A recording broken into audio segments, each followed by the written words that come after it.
नमस्कार बच्चों, कैसे हैं आप सब। आशा करती हूँ आप सभी अच्छे होंगे, स्वस्थ होंगे, खुश होंगे और अपनी पढ़ाई भी अच्छे से कर रहे होंगे। तो जैसा कि आप सभी जानते हैं, मैं हूँ आपकी हिंदी की अध्यापिका और मैं स्वागत करती हूँ आप सभी का आईसीटी वर्चुअल क्लासरूम में।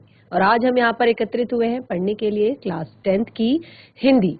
क्लास 10th की हिंदी में आज हम पढ़ेंगे जो हमारा चैप्टर चल रहा था पिछले सेशन में, जिसका नाम था एही ठैया झूलनी हे रानी हो रामा। तो यानी कि यहाँ पे जो लेखक है उन्होंने महिलाओं में जो प्रसिद्ध है नथनी, उसके बारे में बताया है कि किस तरह से जो ये नथनी जो होती है वो महिलाओं का एक सम्मान होता है। तो ये चैप्टर है, इसमें आपने देखा कि एक महिला जो है दुलारी और एक जो 16-17 वर्ष की आयु का बालक है टुन्नू, उसके बारे में ये कहानी है। और जैसे कि मैंने आपको बताया, ये एक कहानी प्रेम कथा के रूप में यहाँ पर लिखी गई है, जो कि मतलब पूरी नहीं हो पाती है, जिसमें लोग आपस में जो व्यक्ति हैं वो अपनी बात को नहीं रख पाते हैं। तो हम कंटिन्यू करेंगे अपने इसी चैप्टर को, चलेंगे स्मार्ट बोर्ड की तरफ। सभी बच्चे ध्यान पूर्वक पढ़ेंगे और समझने का प्रयास करेंगे।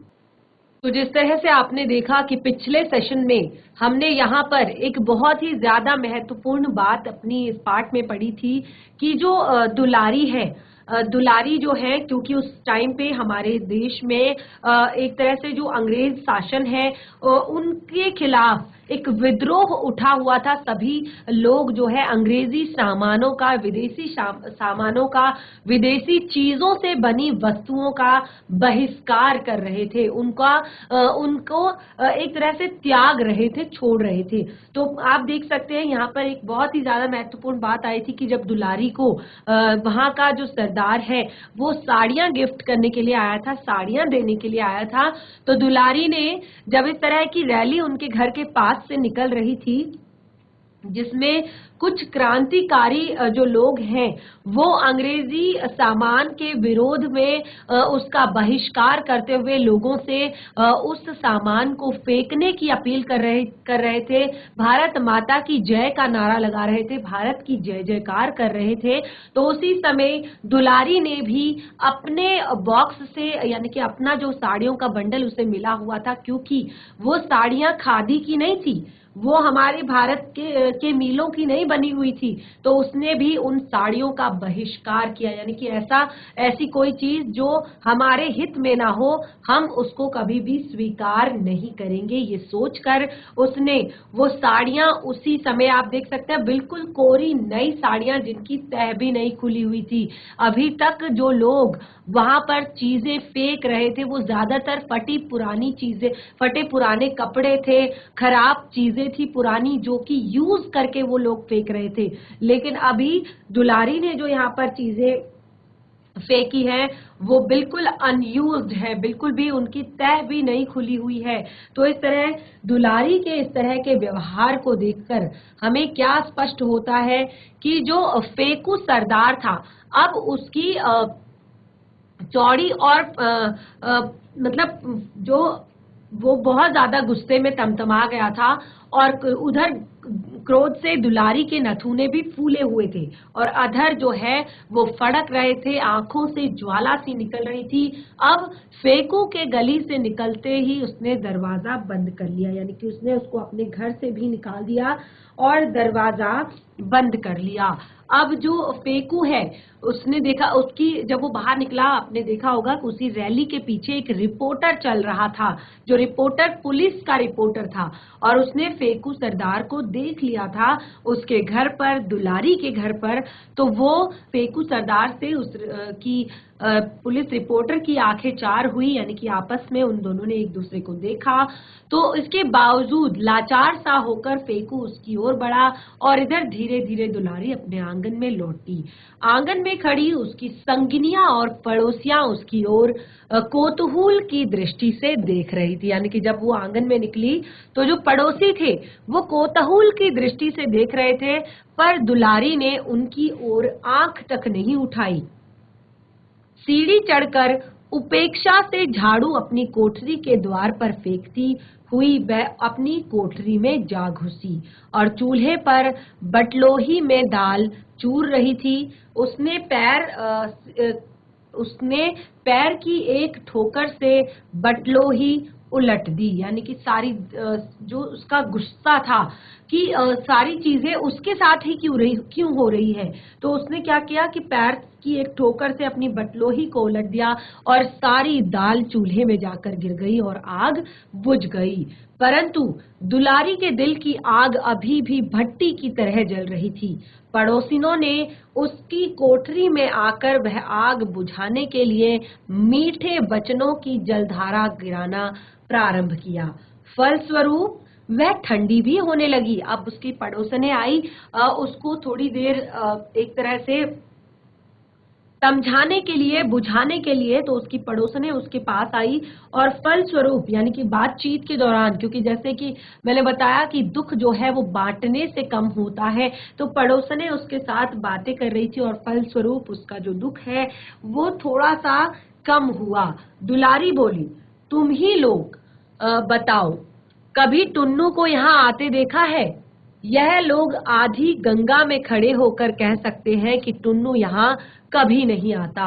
झिंगूर की माँ ने कहा, वह बात बिल्कुल भूल गई थी कि उसने कुल 2 घंटा पहले टुन्नू को दुलारी की कोठरी से बाहर निकलते देखा था। यानी कि उसने कहा कि क्या तुम लोग बताओ, कभी तुमने टुन्नू को यहाँ आते हुए देखा है?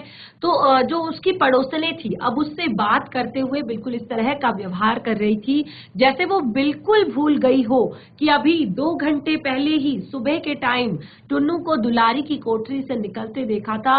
और झिंगूर की माँ की बात सुनकर अन्य स्त्रियां होठों में मुस्कुराई, परंतु किसी ने प्रतिवाद नहीं किया।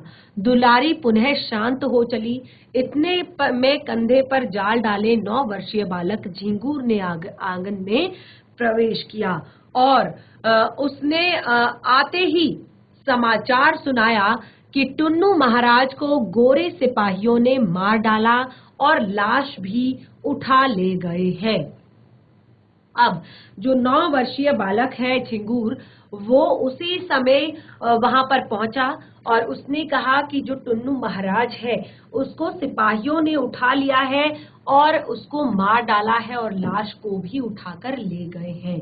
और कई दिन होता तो दुलारी इस समाचार पर हंस पड़ती। अगर और कोई दिन होता तो शायद दुलारी इस समाचार पर हंस पड़ती, क्योंकि वो टुन्नू को बिल्कुल भी इस तरह से पसंद नहीं करती थी।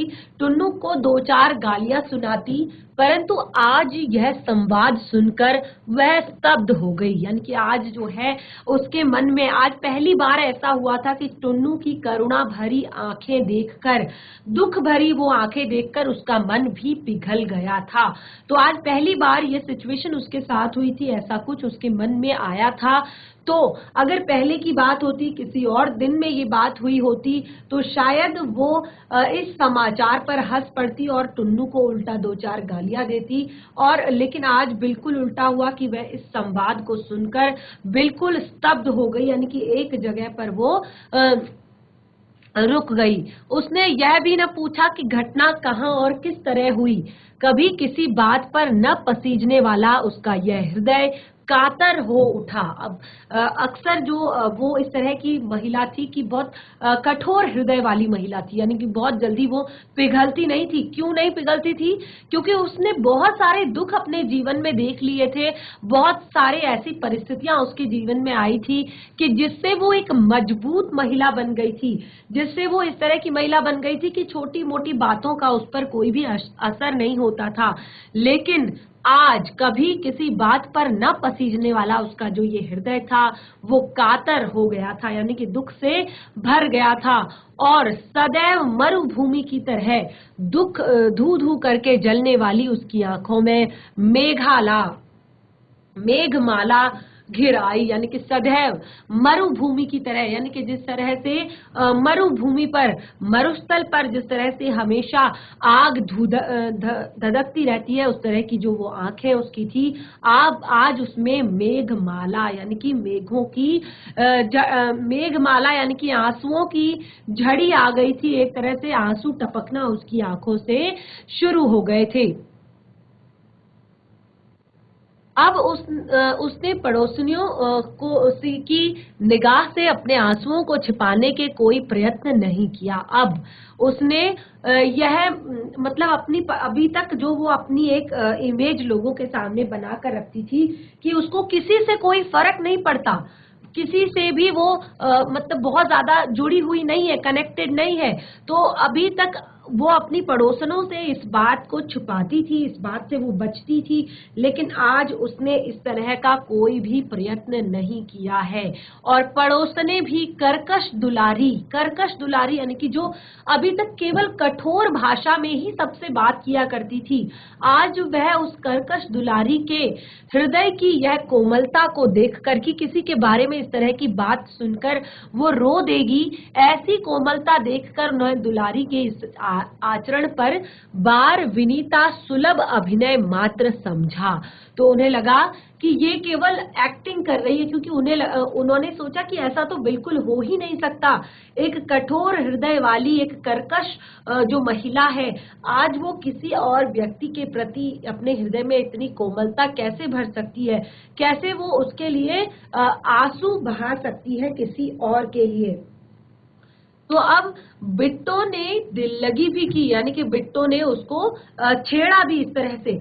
तो वो कहते मुझे लुका छुपी फूटी आंख नहीं सुहाती, मैंने तो आज तक जो भी कुछ किया है सब डंके की चोट पर किया है। और ये दुलारी ने कहा, और वो उठी और सबके सामने संदूक खोल उसमें से टुन्नू की दी हुई आंसुओं के काले धब्बों से भरी खद्दर की धोती निकाली और उसने पहन ली। आज जो है उसका मन बहुत ही ज्यादा, जब उसको पता चला कि अंग्रेज सैनिकों ने टुन्नू को मार डाला है, तो उसका मन बहुत ज्यादा दुखी हो गया। अब उसने टुन्नू की दी हुई वो खद्दर की धोती निकाली और उसे पहन ली। और उसने झिंगूर को बुलाया और पूछा, टुन्नू कहाँ मारा गया? झिंगूर ने बताया, टाउन हॉल।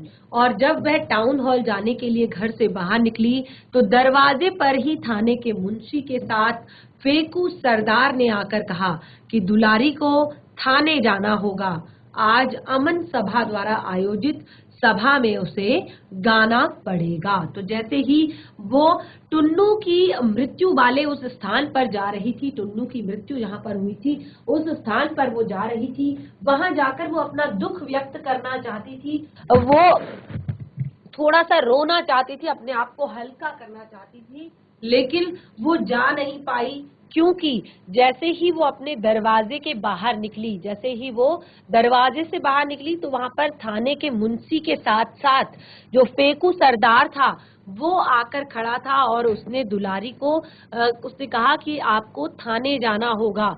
क्यों जाना होगा? क्योंकि आज जो अमन सभा है, यानी कि शांति के लिए जो सभा रखी गई है, उस अमन सभा में आयोजित समारोह में आपको गाना पड़ेगा, तुम्हें वहां पर गाना पड़ेगा। अब रिपोर्ट की कॉपी मेज पर पटकते हुए प्रधान संवाददाता ने अपने सहकर्मी को डांटा, शर्मा जी, आप तो अखबार की रिपोर्टरी छोड़कर चाय की दुकान खोल लेते तो अच्छा होता। संवाद संग्रह तो आपके बूते की बात अब नहीं जान पड़ती। अब भयभीत शर्मा जी ने गड्ढे में से कौड़ी खेलती हुई अपनी आंखों से चश्मा उतारकर उसे कुर्ते से पोंछते हुए कहा, क्यों, क्या हुआ? प्रधान संवाददाता ने खींचकर कहा, यह जो आपने पन्ने पर अलिफ लैला की कहानी से रंगाए हैं, यह कहाँ छापेगा और कौन छापेगा? इस पर भी आपने कुछ विचार किया है? जो आपने लिखा है उसका आपके सिवाय और कौन गवाह है? आज आपकी रिपोर्ट छाप दूं तो कल अखबार बंद हो जाएगा। उन्होंने कहा कि आपने यहाँ पर जो लिखा है, ये जो कहानी लिखी है, केवल इसी बात पर, तो इसके अलावा आपका इस बात का गवाह और कौन है? अगर मैं आज इस रिपोर्ट को छाप दूं तो कल ही मेरा अखबार बंद हो जाएगा। संपादक जी बड़े घर पहुंचा दिए जाएं। अपने संबंध में वार्ता होती सुनकर संपादक जी भी सजग हुए। उन्होंने पूछा, क्या बात है? यही शर्मा जी की रिपोर्टिंग पर झक रहा हूं, और क्या? प्रधान संवाददाता ने कहा। पढ़िए, संपादक ने आदेश दिया। प्रधान संवाददाता ने रिपोर्ट की कॉपी शर्मा जी की ओर आगे बढ़ाते हुए कहा, लीजिए आप ही पढ़कर सुनाइए, शीर्षक भी पढ़ दीजिएगा जो आपने संवाद पर लगाया है। तो अब शीर्षक क्या है, यानी कि क्या रिपोर्ट की जो रिपोर्ट का जो टॉपिक है वो क्या टॉपिक लिखा है आपने। देखिए, आज जो भी न्यूज़पेपर पढ़ते हैं तो न्यूज़पेपर में जब भी कोई खबर आती है तो उसका एक शीर्षक उसको दिया जाता है, हेडलाइन होती है ऊपर की जो हेडलाइन, उसी को पढ़ने के बाद आप अंदर की खबर को पढ़ते हैं। तो यहाँ पर उन्होंने कहा कि देख लीजिए कि शीर्षक क्या है। शीर्षक है, एही थैया झूलनी हैरानी हो रामा। झेप भरी मुद्रा में शर्मा जी ने कहा और फिर धीरे धीरे वो रिपोर्ट पढ़ने लगे। अब वो धीरे धीरे रिपोर्ट को पढ़ने लगे। क्या है रिपोर्ट? कल 6 अप्रैल को नेताओं की अपील पर नगर में पूर्ण हड़ताल रही, जहां तक कि खिमचे वालों ने भी नगर में फेरी नहीं लगाई, यानी कि जो ठेली वाले हैं उन्होंने भी नगर में फेरी नहीं लगाई। सवेरे से ही जुलूस का निकलना जारी हो गया जो जलाने के लिए विदेशी वस्त्रों का संग्रह करता जाता था। ऐसे ही एक जुलूस के नगर का प्रसिद्ध कजली गायक टुन्नू भी था, और ऐसे ही एक जुलूस के साथ जो नगर का प्रसिद्ध गायक कजली गायक टुन्नू था। और उक्त जुलूस जब टाउन हॉल पहुंचा तो विघटित हो गया और पुलिस के जमादार अली सगीर ने टुन्नू को जा पकड़ा, उसे गालियां दी और गाली देने का प्रतिवाद करने पर जमादार ने उसे बूट की ठोकर मारी और चोट पसली में लगी और वह तिल मिलाकर जमीन पर गिर गया और उसके मुंह से एक चुल्लू खून निकल आया। और पास ही गोरे सैनिकों की गाड़ी खड़ी थी, उन्होंने टुन्नू को गाड़ी में लाद लिया, लोगों से कहा कि अस्पताल ले जा रहे हैं, परंतु हमारे संवाददाता ने गाड़ी का पीछा करके पता लगाया कि वास्तव में टुन्नू मर गया है। और आज 8 बजे टुन्नू का शव वरुणा में प्रवाहित करते हुए हमारे संवाददाता ने देखा। तो इस सिलसिले में यह भी उल्लेख है कि टुन्नू का दुलारी नामनी गौनहारिन से संबंध था। कल शाम अमन सभा द्वारा टाउन हॉल में आयोजित समारोह में भी, जिसमें जनता का एक भी प्रतिनिधि उपस्थित नहीं था, दुलारी को नचाया और गवाया गया। उसे भी शायद टुन्नू की मृत्यु का संवाद मिल चुका था। वह भी बहुत उदास थी। उसने खद्दर की एक साधारण धोती मात्र पहनी थी और सुना जाता है कि पुलिस उसे जबरदस्ती लाई थी। वह उस स्थान पर गाना नहीं चाहती थी जहां पर 8 घंटे पहले उसके प्रेमी की हत्या कर दी गई थी, परंतु विवश होकर उसे गाने के लिए खड़ा होना पड़ा। कुविख्यात जमादार अली सगीर ने मौसमी चीज गाने की फरमाइश की। अब दुलारी ने फीकी हंसी हंसकर गाना प्रारंभ किया और उसने कुछ अजीब दर्द भरे गले से गाया, एही ठैया झूलनी हैरानी हो रामा, कासों में पूछूं। तो आप ये पूरा यहाँ पर जो संवाद आप अभी तक पढ़ रहे थे, ये संवाद लिखा गया था जब टुन्नू की मृत्यु हुई। उस रात, टुन्नू की मृत्यु वाले दिन, उस रात जब यहाँ पर दुलारी को गाने के लिए टाउन हॉल में बुलाया गया था, तो जो आपको बताया गया था कि जिस तरह से जो क्रांतिकारियों की अंग्रेजी सेना के विरुद्ध अंग्रेजी सामान के विद्रोह में जो क्रांतिकारियों का दल निकला था, वो दल जब टाउन हॉल के पास गया तो टाउन हॉल के पास अंग्रेज सैनिक खड़े थे और उन्होंने उसका विरोध किया, उन्होंने उनको रोकने का प्रयास किया और उसी प्रयास में टुन्नू को पकड़ लिया गया और उसको बूट से एक लात मार दी गई। और जब बूट से उसको लात मारी तो वो बहुत ज्यादा बड़ा नहीं था कि वो अपने लिए इतने सारे लोगों से साथ लड़ सके, तो उसको बहुत जोर की लग गई थी पसली में और वो जमीन पर गिरा। उसके मुंह से चुल्लू भर खून आया और वो मृत घोषित कर दिया गया। तो इस तरह की पूरी जो सिचुएशन थी वो अंग्रेज शासन का का विद्रोह करने के कारण ये सिचुएशन हुई थी। ये पूरी परिस्थिति इसी कारण से बनी हुई थी कि जब अंग्रेजी सामान का विद्रोह किया जा रहा था और उन्हीं विद्रोही दल का एक सदस्य था टुन्नू, जिसकी आज मृत्यु हो गई थी। और क्योंकि ये लोग जो पुलिस थी और जो सरदार था, वो सभी थोड़ा बहुत जानते थे कि टुन्नू जो है वो दुलारी को पसंद करता है, दुलारी से प्रेम करता है। तो इसी कारण दुलारी को आज वहां पर लाया गया, ये दिखाने के लिए कि तुम्हारी जो ताकत है वो कुछ भी नहीं है और अंग्रेज सैनिकों के सामने। तो उससे गाना गवाया गया और उसी स्थान पर। और अब यहाँ पर जब उसने गाना गाया तो उसने कुछ इस तरह का गीत वहां पर गाया, एही ठैया झूलनी हेरानी हो रामा। तो ये जो पूरा न्यूज़पेपर छपा हुआ था अगले दिन का, उसका जो शीर्षक था वो यही था कि एही ठैया झूलनी हेरानी हो रामा, कासों में पूछूं, यानी कि मेरी नाक की नथनी यहीं कहीं गुम हो गई है, हे राम, हे मेरे भगवान, मैं किससे पूछूं। क्योंकि अब दुलारी भी टुन्नू के प्रति आकर्षित हो रही थी। उसके कोमल जो विचार थे उनके प्रति उसको करुणा हो रही थी। तो आज जब इस तरह की भावना उसके मन में आई ही थी, तो तभी टुन्नू को मार दिया गया था। तो वो बहुत ज्यादा अंदर से दुखी थी, बहुत ज्यादा उसका मन उदास था। तो इस तरह का गीत उसने गाया कि मेरी नाक की जो नथनी है वो यहीं कहीं गुम हो गई है और मैं किससे पूछूं, हे भगवान आप मुझे बताइए। यानी कि जैसे कि मैंने आपको बताया कि नथनी को एक सम्मान का रूप दिया गया है, प्रिय वस्तु का रूप दिया गया है। तो पास में ही कंपनी बाग के फूलों की खुशबू से वायुमंडल जो है वो आमोदित हो उठा था। यानी कि जब उसने गीत गाया तो कंपनी गार्डन जो था सामने, उसकी खुशबू से, उसके फूलों की खुशबू से वायुमंडल आमोदित यानी कि खुश हो रहा था। चारों ओर सन्नाटा छाया हुआ था, क्योंकि आज उस जगह पर दुलारी का गीत सुनने के लिए कोई भी जनप्रतिनिधि उपलब्ध नहीं था। कोई भी जनप्रतिनिधि वहां पर नहीं था कि शोर करे, तालियां बजाए, खुश होए। तो ऐसा कोई भी व्यक्ति वहां पर नहीं था। फिर से एही ठैया झूलनी हैरानी हो रामा, कासों में पूछूं। तो इस तरह इस सन्नाटे को भेदते हुए दुलारी का स्वर वहां गूंज उठा, एही ठैया झूलनी हैरानी हो रामा, कासों में पूछूं। अब बूट की ठोकर खाकर दोपहर को टुन्नू जिस स्थान पर गिरा था, उसी स्थल पर दृष्टि जमाए हुए दुलारी ने फिर से दोहराया, एही ठैया झूलनी हैरानी हो रामा।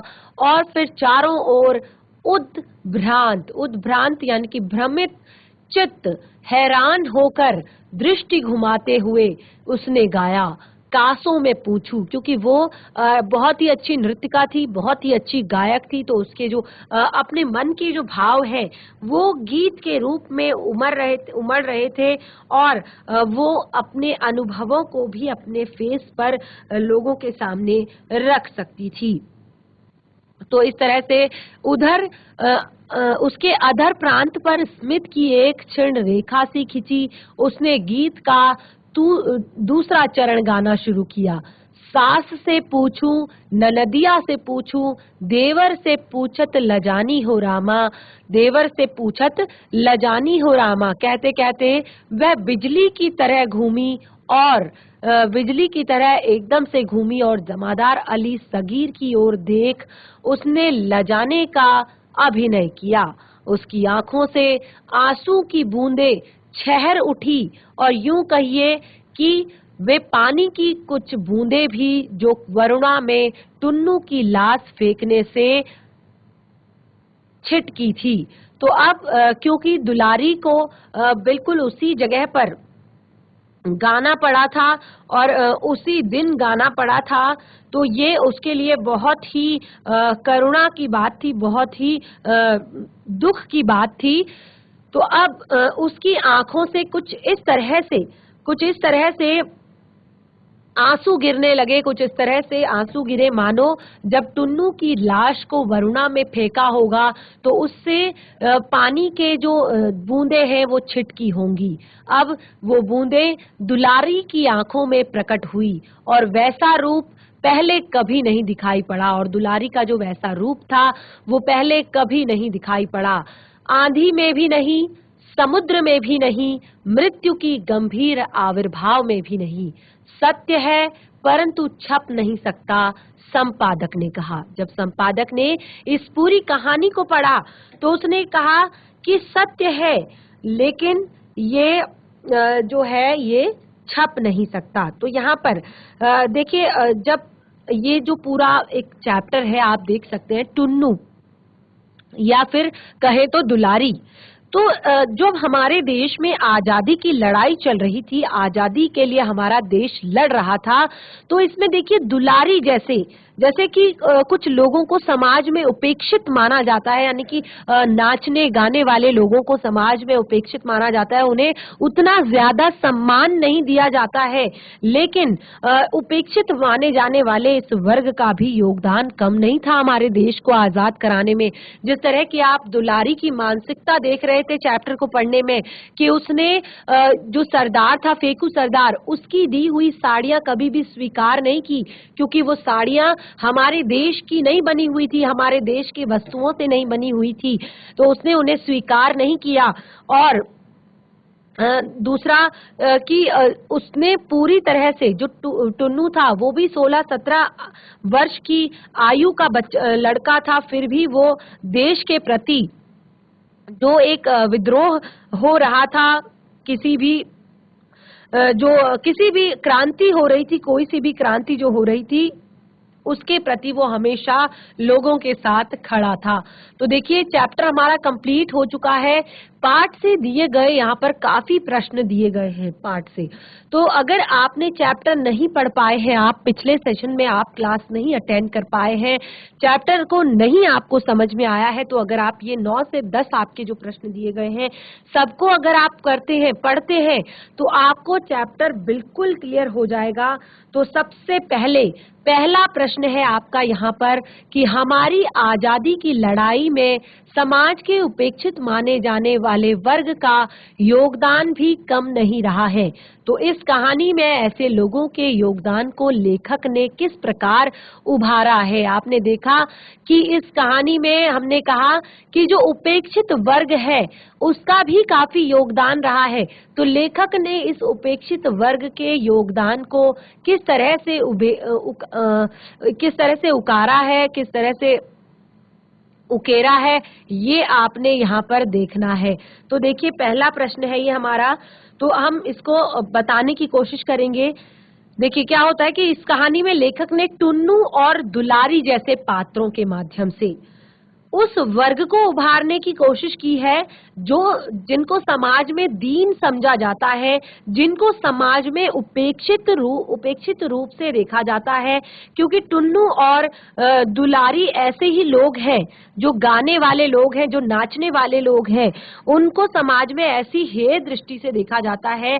और क्योंकि दुलारी जो है वो एक गायिका है और एक नृत्यिका है, और टुन्नू ने आजादी के लिए निकाले गए जुलूसों में, आजादी के लिए की गई क्रांति में अपने प्राणों की आहुति देकर ये सिद्ध कर दिया कि ये जो वर्ग है और जो दुलारी है उसने खादी की धोती पहनकर और उस फेकू सरदार द्वारा दी गई सुंदर सुंदर साड़ियों का बहिष्कार करके, विरोध करके ये सिद्ध कर दिया कि ये वर्ग मात्र नाचने गाने के लिए पैदा नहीं हुआ है, अपितु इनके मन में भी आजादी प्राप्त करने का जोश है। और उसने जिस तरह से रेशमी साड़ियां जलाई, तो वह एक बहुत बड़ा कदम है कि छोटे से छोटे वर्ग का व्यक्ति भी अपने देश की आजादी में योगदान देना चाहता है, अपने देश को आजाद कराना चाहता है। तो इस तरह से यहाँ पर टुन्नू और दुलारी जैसे कई और पात्र हैं जो की क्रांति कर रहे हैं अपने देश की आजादी के खिलाफ। आगे अगला प्रश्न है, कठोर हृदयी समझे जाने वाली दुलारी टुन्नू की मृत्यु पर क्यों विचलित हो उठी। देखिए, सभी लोग, जैसे कि हमने शुरुआत से ही दुलारी के बारे में पढ़ा है, तो वो एक कठोर हृदय महिला हमें जान पड़ती है। तो उसको जब टुन्नू की मृत्यु हुई तो वो क्यों विचलित हुई, क्योंकि दुलारी का जो स्वभाव था, इस पाठ से हमें पता चलता है, पाठ को पढ़ने के बाद, कि दुलारी का जो स्वभाव था बच्चों, वो इस तरह का था जैसे नारियल होता है। नारियल बाहर से बहुत ज्यादा सख्त होता है लेकिन अंदर से बहुत कोमल होता है। और वो हमेशा से अकेले रहने वाली एक स्त्री थी और उसका जो ये आचरण था, वो स्वयं की रक्षा के लिए भी वो उस आचरण को अपनाती थी, क्योंकि वो किसी के सामने नहीं झुकती थी, किसी से वो डरती नहीं थी, किसी को जवाब देने में वो पीछे नहीं रहती थी। यानी कि ऐसा नहीं था कि कोई भी व्यक्ति आकर उसको दबाएगा, कोई भी व्यक्ति आकर उसकी आवाज को दबाएगा, उसको आगे नहीं बढ़ने देगा। तो आज वो बहुत ही ज्यादा विचलित हो रही थी, क्योंकि वो टुन्नू को हमेशा से ही दुत्कारती थी, हमेशा से ही फटकारती थी, हमेशा से ही उसको दूर रहने के लिए कहती थी, क्योंकि टुन्नू उससे उम्र में काफी छोटा था। लेकिन आज उसने टुन्नू के आंखों में अपने प्रति जो प्रेम था, अपने प्रति जो हृदय में जो एक खास स्थान था दुलारी के प्रति, क्योंकि उसने जिस तरह से दुलारी से कहा था कि मुझे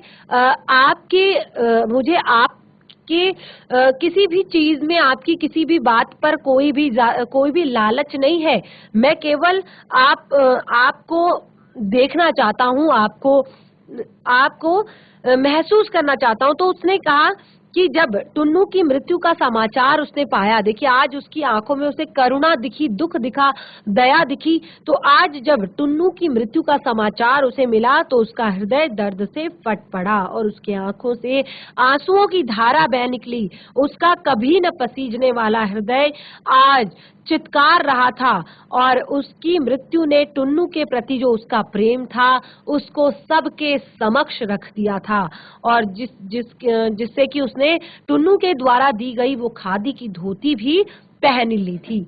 अगला है प्रश्न, कजली दंगल जैसी गतिविधियों का आयोजन क्यों हुआ करता होगा।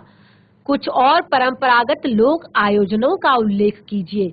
उस समय, देखिए ये उस समय की बात की गई है, तो उस समय कजली या दंगल जैसी गतिविधियों का आयोजन क्यों होता होगा, और कुछ परंपरागत लोक आयोजनों के उल्लेख भी आपको करने हैं।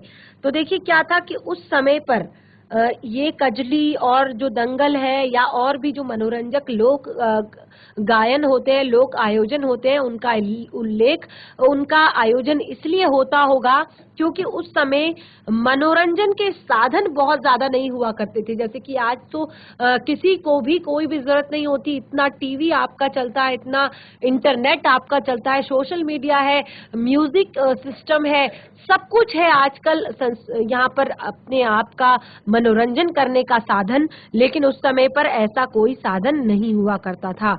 और दूसरा कि लोगों में एक प्रतिष्ठा का प्रश्न रहता था, यानी कि जो खुद से नाच गाना नहीं करते थे, इसीलिए इन कजली गायकों को बुलवाकर समारोहों का आयोजन करवाया जाता था और उसको अपनी प्रतिष्ठा से जोड़ दिया जाता था। और इसीलिए ये बहुत सारे अलग अलग, जैसे कि उत्तर भारत में पहलवानी या कुश्ती, राजस्थान में लोक संगीत या पशु मेलों का आयोजन, पंजाब में लोक नृत्य और अलग अलग तरह की जो आज भी जो लोक आयोजन, परंपरागत लोक आयोजन होते हैं, ये किए जाते थे उस समय पर। तो अगला प्रश्न है, दुलारी विशिष्ट कहे जाने वाले सामाजिक संस्कृति के दायरे से बाहर है और फिर भी अति विशिष्ट है। इस कथन को ध्यान में रखते हुए दुलारी की चारित्रिक विशेषताएं लिखिए। तो देखिए यहाँ पर एक पंक्ति कही है कि दुलारी विशिष्ट कहे जाने वाले सामाजिक संस्कृति से बाहर है, यानी कि वो किसी विशिष्ट सामाजिक संस्कृति के दायरे में नहीं आती, लेकिन फिर भी वो अति विशिष्ट है। तो इस कथन को लेकर आपने दुलारी की चारित्रिक विशेषताएं बतानी है।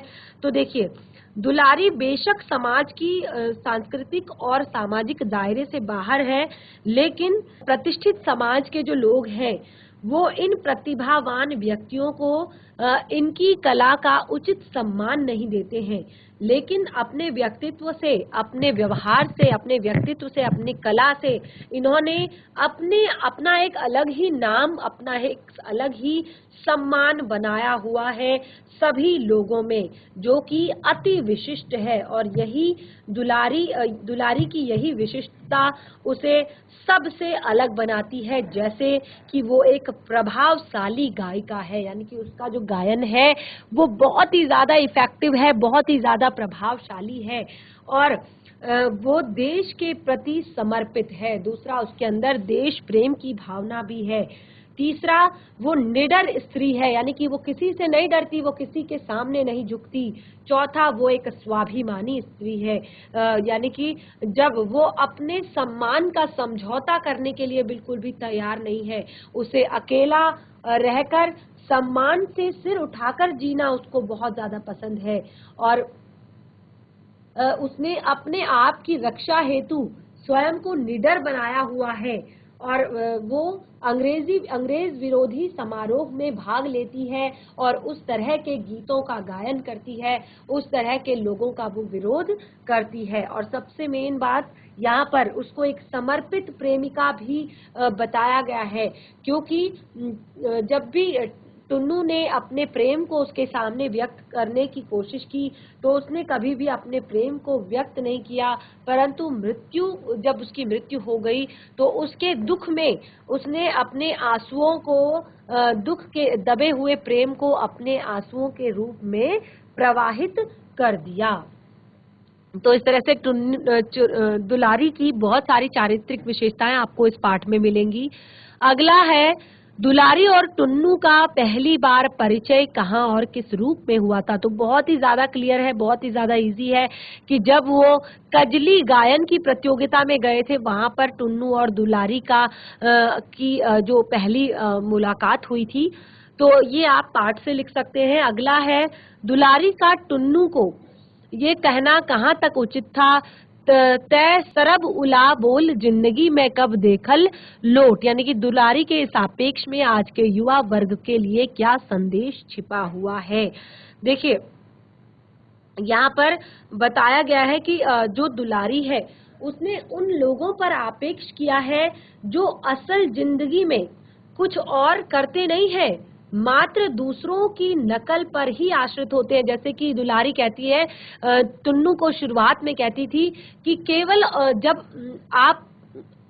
जब असलियत जब आपकी लोगों के सामने आ जाएगी तो तब आपका जो असल मुख है वो लोगों को पता चल जाएगा। यानी कि उसके अनुसार, दुलारी के अनुसार, जिंदगी में कब क्या हो जाए कोई नहीं जानता, और इस जिंदगी में कब नोट या धन देखने को मिले कोई नहीं जानता, कब गरीबी देखने को मिले कोई नहीं जानता। तो इस तरह हमें हर परिस्थिति के लिए तैयार रहना चाहिए, ना कि हमें दूसरों की नकल करनी चाहिए या दूसरों पर आश्रित रहना चाहिए। इस तरह से अगला है, भारत की स्वाधीनता आंदोलन में दुलारी और टुन्नू ने अपना योगदान किस प्रकार दिया। तो आप स्पष्ट रूप से देख सकते हैं किस तरह से उन्होंने अपना योगदान दिया है। अगला प्रश्न है, दुलारी और टुन्नू के प्रेम के पीछे उनका कलाकार मन और उसकी कला थी। यह प्रेम दुलारी को देश प्रेम तक कैसे पहुंचाता है, क्योंकि जब वो टुन्नू की मृत्यु से जब वो दुखी है, जब वो आहत है, तो उसकी खद्दर की धोती को एक्सेप्ट कर लेती है, स्वीकार कर लेती है, क्योंकि वो अपने देश में बनी हुई है। और वहीं फेकू सरदार द्वारा दी गई जो साड़ियों का बंडल है, रेशमी साड़ियों का जो बंडल है, उसे वो अस्वीकार करती है, उसे वो अंग्रेज विरोधी जो दल है उनको वो सौंप देती है, उन वस्त्रों का वो बहिष्कार करती है। तो इस तरह से आपने ये जो पूरा चैप्टर यहाँ पर पढ़ा है, इसमें सारे प्रश्न आपके क्लियर हो रहे हैं। अगर आपने पाठ को बहुत अच्छे से पढ़ा है, समझा है, तो आपको प्रश्नों के उत्तर लिखने में कोई भी परेशानी नहीं होगी। अंतिम प्रश्न जो कि इस पाठ का शीर्षक है, इस पाठ का आपको नाम यहाँ पर बताया गया है, तो इसमें कहा है कि एही थैया झूलन हेरानी हो रामा का क्या प्रतीकार्थ है, यानी कि क्या अर्थ इसका है। तो देखिए, ये हमने शुरुआत में ही आपको क्लियर कर दिया है कि इस कथन का जो शाब्दिक अर्थ है वो ये है कि इसी स्थान पर मेरे नाक की नथ या फिर नाक की लौंग खो गई है। जिस स्थान पर उसको गाने के लिए आमंत्रित किया गया था, उसी स्थान पर टुन्नू की मृत्यु हुई थी, और उसका प्रतीकार्थ होगा कि जिस स्थान पर मेरा प्रियतम मुझसे बिछड़ गया, अब मैं किससे पूछूं कि मेरा प्रियतम मुझे कहाँ मिलेगा, और अब उस गा पाना उसके बस की बात नहीं है। तो बच्चों, हमारा चैप्टर एही थैया झूलन हेरानी हो रामा कंप्लीट हो चुका है। पाठ को हमने बहुत अच्छे से पढ़ा, समझा, और आप देख सकते हैं कि इस पाठ को जो प्रश्न उत्तर है वो भी हमने बहुत अच्छे से कंप्लीट कर लिए हैं।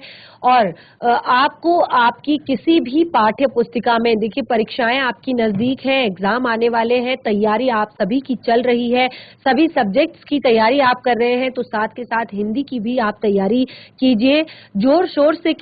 और साथ में किसी भी चैप्टर में, किसी भी बुक में, हिंदी व्याकरण में अगर कोई भी समस्या है, कोई भी प्रॉब्लम है, कोई भी परेशानी है, तो आप चैट के माध्यम से या डायरेक्टली अपनी परेशानी, अपनी समस्या हमें बता सकते हैं। अगर किसी पाठ को रिवाइज करना है, फिर से किसी पाठ को पढ़ाना है, दोबारा भावार्थ नहीं समझ में आया है, चैप्टर नहीं समझ में आया है, तो ये भी आप क्लियर करेंगे, आपकी सभी समस्याओं का समाधान किया जाएगा। नेक्स्ट हमारा जो सेशन होगा उसमें हम अपना सैंपल पेपर सॉल्व करेंगे। सैंपल पेपर सॉल्व करते वक्त जो भी चैप्टर आपको ऐसा लगेगा कि ये टफ है, नहीं समझ में आया है, बार बार रिपीट हुआ है, तो उसको हम यहाँ पर जरूर रिवाइज करेंगे। तो लगे रहिए अपनी परीक्षाओं की तैयारी में। हम मिलेंगे अपने नेक्स्ट सेशन में, तब तक के लिए धन्यवाद। आपका दिन शुभ हो।